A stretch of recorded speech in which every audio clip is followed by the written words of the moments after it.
everyone, today we are going to start UP Board class 11 poetry for third chapter Education of Nature composed by William Wordsworth.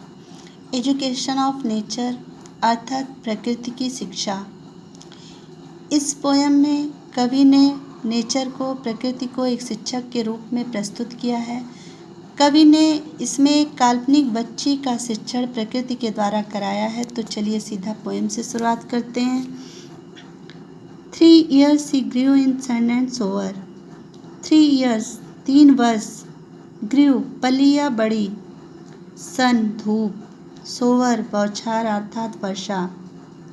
In sun and sober मतलब प्रकृति के सुंदर वातावरण या खुले मैदान में 3 वर्ष तक, अपनी उम्र के 3 वर्ष तक वह प्रकृति के खुले वातावरण में विकसित हुई अर्थात पली और बड़ी हुई। देन नेचर सेड, तब प्रकृति ने कहा, a lovelier flower on earth was never sown. A lovelier flower अत्यधिक सुंदर फूल, ऑन अर्थ पृथ्वी पर, नेवर कभी नहीं, सोन उगा, ऐसा सुंदर फूल पृथ्वी पर कभी नहीं उगा।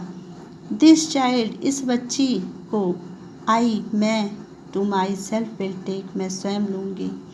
शी शैल बी माइन वह मेरी होगी, माइन मीन्स मेरा, एंड आई विल मेक और मैं इसे बनाऊँगी, ए लेडी ऑफ माई ओन अपनी जैसी एक स्त्री बनाऊँगी।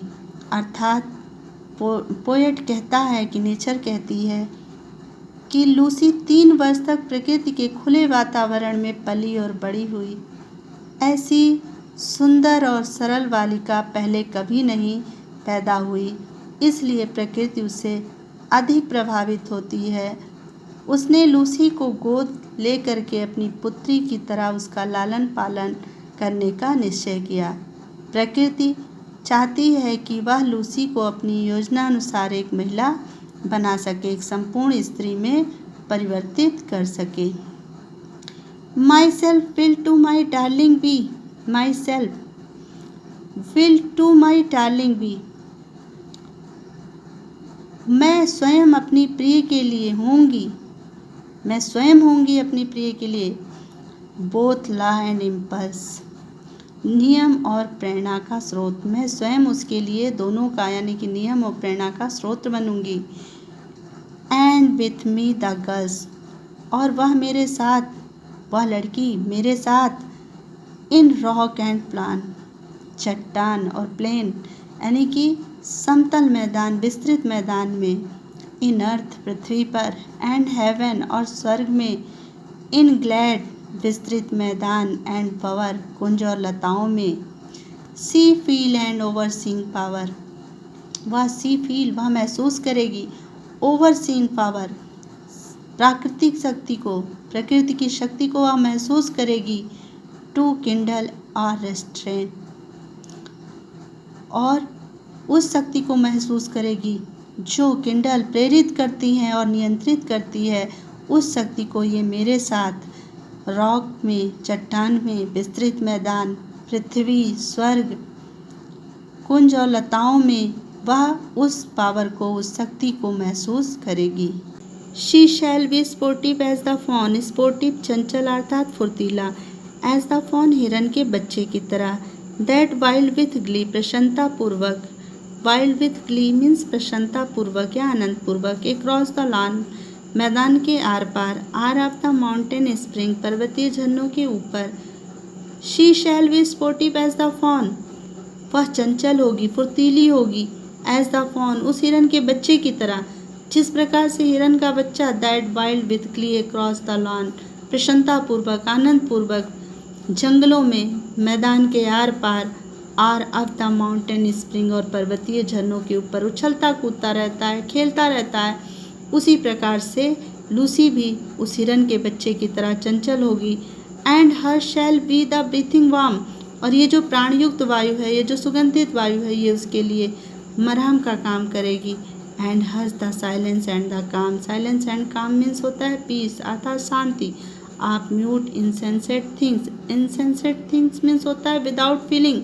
और ये जो प्रकृति की जो शांति है, ये जो निर्जीव वस्तुओं की जो शांति है, जो मौन है, ये उसके अधिकार में होगी, अर्थात ये लूसी के अधिकार में होगी। और इस शांत वातावरण में लूसी भी उस हिरन के बच्चे की तरह चंचल होगी।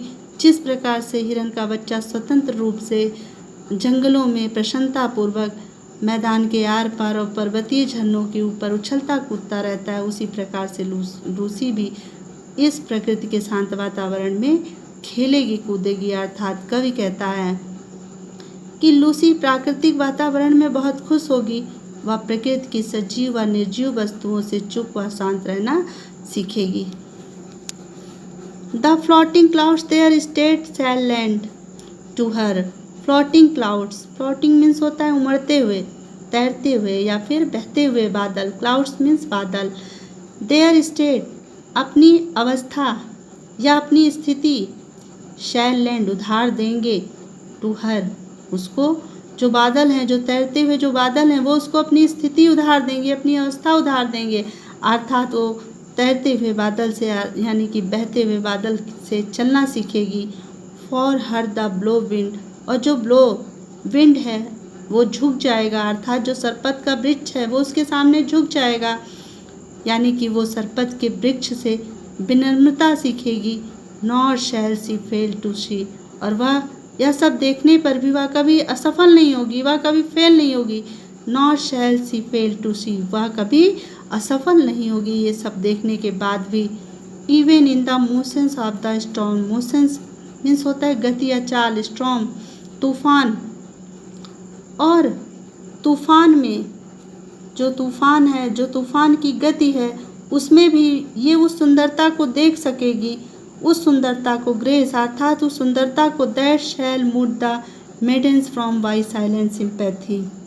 जो सुंदरता उस ढालती है, जो सुंदरता ढालती है उसके कुमारेपन के रूप को, उस सुंदरता को तूफानों में मूक सहानुभूति से, तूफान में भी उस सुंदरता को जो उसके रूप को ढालती है, संवारती सजारती है, उस तूफान में भी ये उस सुंदरता को देख सकेगी।